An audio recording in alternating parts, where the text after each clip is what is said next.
As the clouds are still roll up in Sunday, midday showers could lead to thunderstorms throughout the area overnight, in accordance with Storm Team 4 meteorologist Lauren Ricketts.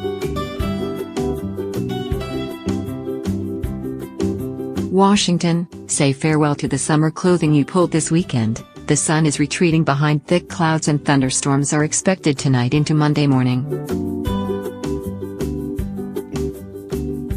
The spring season's first thunderstorms could bring localized flooding and strong winds, said Ricketts, especially in the southeast and southwest regions of the district.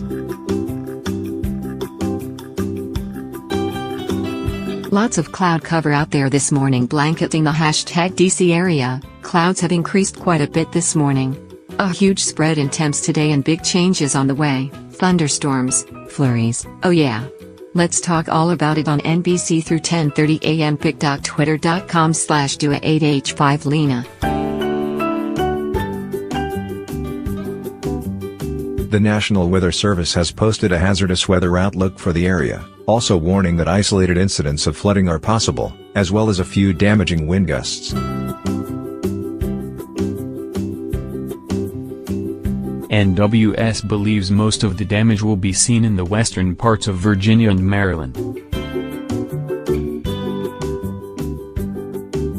Ricketts said the heavier rain will be seen overnight, meaning it's expected to lighten up by the morning commute.